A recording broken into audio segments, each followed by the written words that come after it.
हमारी बहनों को, हमारी बेटियों को बताना बहुत जरूरी है। आप लोग जो बोलते हो कि हमारा बॉयफ्रेंड, हमारा प्यार, हमें प्यार, ये सब क्या है?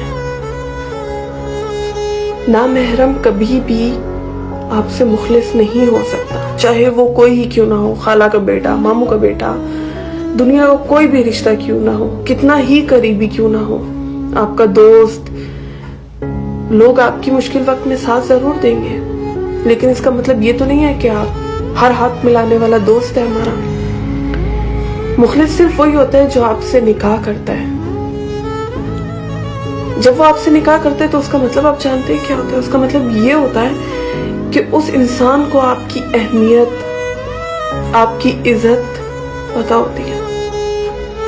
उस इंसान के लिए आप इतने अहम होते हो कि वो आपको दुनिया के लिए नहीं छोड़ता है।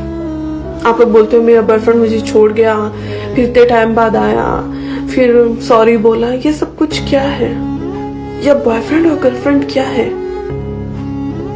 हाँ, अगर आप किसी को पसंद करते हो, कोई आपको पसंद करता है, उसे बोलो रिश्ता भेजे और निकाह करे। कर लिया तो इसका मतलब कि वो आपसे सच्ची मोहब्बत करता है। जो लारे लगाते हैं ना, वो सारी जिंदगी ही लारे लगाते हैं, क्योंकि झूठ सिर्फ चलता है, हकीकत में नहीं बदलता। अपने दिमाग खोलो, बेवकूफियों से बाहर निकलो। ये जिंदगी नहीं है जो तुम लोग गुजार रहे हो।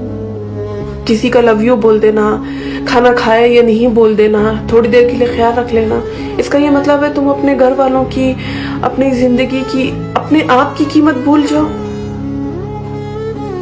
कहाँ है तुम्हारे जहन? शायद अभी आप लोगों को ये बात बहुत बुरी लगेगी, लेकिन कल को जब समझ आएगी ना, ठोकर लगेगी, फिर आपको एहसास होगा कि काश ऐसा ना करते। तो जो नामहरम है उसको नामहरम रहने दो। मोहब्बत है तो बोलो रिश्ता करो। टाइम नहीं, 10 दिन नहीं, साल नहीं। बेवकूफियां छोड़े, जिंदगी की असल हकीकत को जाने। प्लीज खुदा के लिए रहम करे खुद पे भी।